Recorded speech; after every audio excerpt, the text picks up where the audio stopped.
Hello friends, कैसे हैं आप सभी। आशा करते हैं आप सब बहुत अच्छे होंगे और अच्छे से अपनी पढ़ाई कर रहे होंगे। फ्रेंड्स, जैसा कि आपको पता है कि जो हमारा मुख्य सेविका का एग्ज़ाम है उसको हुए 1 महीने से भी ज़्यादा हो गया है और अभी तक इसका जो रिवाइज़्ड आंसर की आए हुए भी काफ़ी टाइम हो गया, लेकिन इसका जो रिवाइज़्ड आंसर की है वो अभी तक जारी नहीं हुआ है। तो फ्रेंड्स, आज हम देखेंगे कि जो हमारा ये मुख्य सेविका का एग्ज़ाम हुआ था उसका जो रिवाइज़्ड आंसर की है वो कब तक आएगा और हमारा जो है कट ऑफ है डीवी के लिए वो कितना तक जा सकता है और फाइनल जो रिज़ल्ट है वो उसका कट ऑफ कितना जा सकता है और ये जो हमारा फाइनल रिज़ल्ट है ये कब तक आएगा। तो फ्रेंड्स, जैसा कि आपको पता है कि पेट का एग्ज़ाम हमारा हो चुका है, लेकिन और उसकी आंसर की भी जारी हो चुकी है। पेट का जो एग्ज़ाम है वो हो चुका है और उसकी आंसर की भी जारी हो चुकी है। तो इसका भी पेट का फाइनल आंसर की नहीं आया है, रिवाइज़्ड आंसर की, और उसका रिज़ल्ट भी इसीलिए अभी नहीं आ रहा है क्योंकि अभी सारा काम जो है वो सब यूपीएससी सारा काम छोड़कर अभी जो लेखपाल का डॉक्यूमेंट वेरिफिकेशन चल रहा है उस पर फोकस कर रही है, क्योंकि सरकार की प्राथमिकता है पुरानी भर्तियों को जल्द से जल्द उस कंप्लीट करना, क्योंकि आप जानते ही हैं कि जो हमारा ये 2024 साल है ये लोकसभा चुनाव का है। इसलिए सरकार चाहती है कि ये सारी भर्तियां जो पीछे की पेंडिंग पड़ी हुई हैं वो जल्दी से कंप्लीट हो। तो आपको पता है कि इस जो हमारा मुख्य सेविका का एग्ज़ाम हुआ है ये बहुत ही ज़्यादा इम्पॉर्टेंट भर्ती है सरकार के लिए। क्यों? क्योंकि ये खासकर किसके लिए है?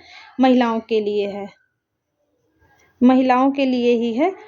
तो इसके लिए सरकार की प्राथमिकता है कि इस भर्ती को फाइनल किया जाए और ये जो मुख्य सेविका का हमारा एग्ज़ाम है इसमें केवल सिर्फ़ और सिर्फ महिलाओं का ही सिलेक्शन होना है और सरकार को ये भी दिखाना है कि हमारी जो इतने पोस्ट पर हैं वो भर्ती हुई है। तो अब देखना होगा कि हमारा जो फाइनल रिज़ल्ट है वो कब तक आएगा। और रिवाइज़्ड आंसर की आपको पता है कि रिवाइज़्ड आंसर की आपका दिसंबर के फर्स्ट वीक में आ सकता है। ये कंफर्म है कि दिसंबर फर्स्ट वीक में या सेकेंड वीक में तो इसकी जो आंसर की है रिवाइज़्ड आ जाएगी। और बस जब रिवाइज़्ड आंसर की आ गया तो फिर इसका डीवी के लिए जो आपका डॉक्यूमेंट वेरिफिकेशन के लिए जो आपका वो कट ऑफ है वो आने में टाइम नहीं लगेगा। तो ये आपका समझिए कि जो मुख्य सेविका का डॉक्यूमेंट वेरिफिकेशन के लिए जो कट ऑफ है वो लगभग दिसंबर लास्ट तक जारी कर दिया जाएगा। और फ्रेंड्स, सबसे इम्पॉर्टेंट बात जिससे कि गर्ल्स बहुत ज़्यादा परेशान है वो है कि कट ऑफ कितनी जा सकती है, हमारा जो कट ऑफ है वो कितना जा सकता है। तो आपको पता है कि कट ऑफ अभी आपने देखा, इससे आप एक एनालिसिस समझ सकते हैं कि जो आपका यूपीएससी ने जो लेखपाल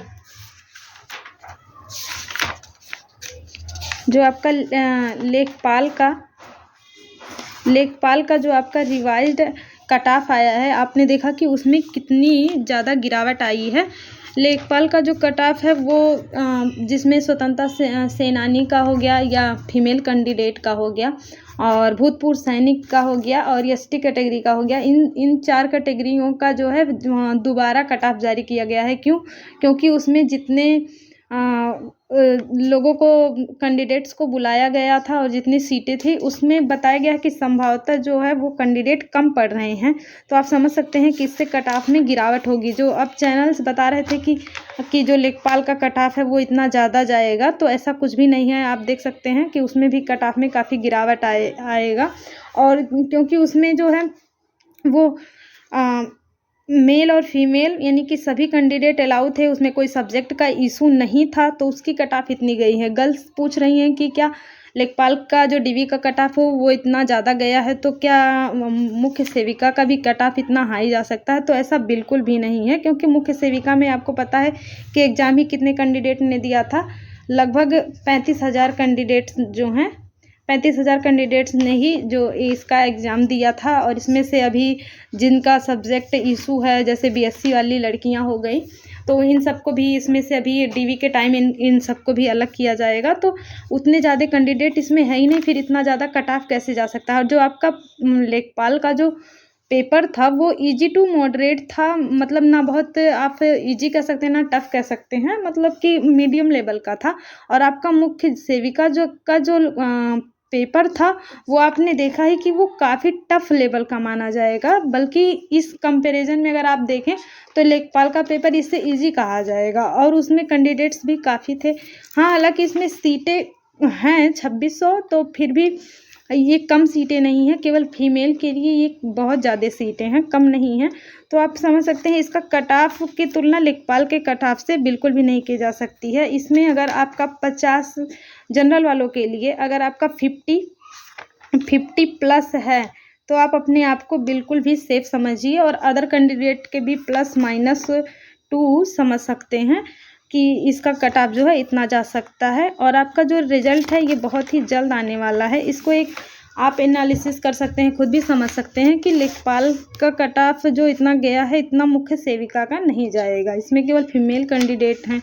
और फ्रेंड्स, सबसे इम्पॉर्टेंट बात कि अब आपका जब फाइनल डीवी के लिए कट ऑफ आ जाएगा, जब आपका डीवी के लिए कट ऑफ जारी हो जाएगा तो हम सब गर्ल्स को एकजुट होके सबसे पहले हमें एक कैंपेन चलाना होगा, डीवी स्किप अभियान।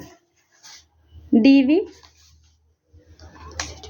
स्किप अभियान चलाना होगा, क्योंकि आपने देखा ही है लेखपाल वाले डीवी स्किप अभियान से आप एक सीख ले सकते हैं और देख सकते हैं कि उसमें जो है डीवी स्किप अभियान जो चलाया गया था वो ज़्यादातर आपको सफल होता दिखाई दे रहा है, क्योंकि अगर डीवी स्किप अभियान सफल ना हुआ होता तो वो जो कट ऑफ आपको इतना कम देखने को मिला है, दोबारा लिस्ट जारी किया गया है, ऐसा कभी नहीं होता।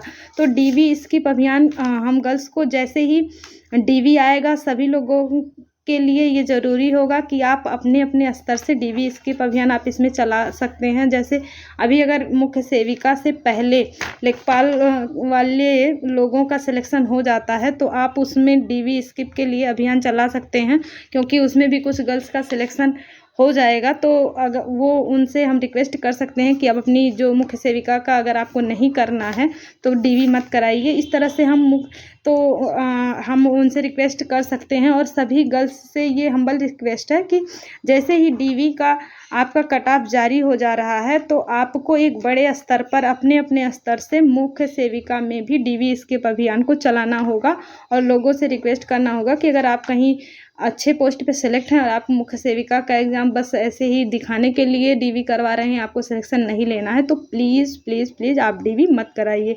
इस बात को अभी से आप सब अपने दिमाग में सेट कर लीजिए कि जिस दिन डीवी का डेट आ जाएगा, आपका डीवी का रिजल्ट आउट हो जाएगा, उसी दिन से आप डीवी स्किप अभियान चलाना शुरू कर देंगे। तो इससे बहुत ही ज़्यादा बेनिफिट होगा। आपने लेखपाल वाले में देख ही लिया, मैं इसीलिए मैंने सोचा कि ये बात शेयर करना ज़रूरी है, ताकि जो गर्ल्स जागरूक हैं वो अपने अपने स्तर से इसके लिए डीवी स्किप अभियान शुरू कर देंगी। तो फिलहाल आज के लिए इतना ही। अगर आपको हमारा वीडियो पसंद आया हो तो प्लीज़ चैनल को लाइक, शेयर और सब्सक्राइब करिए। Thank you so much.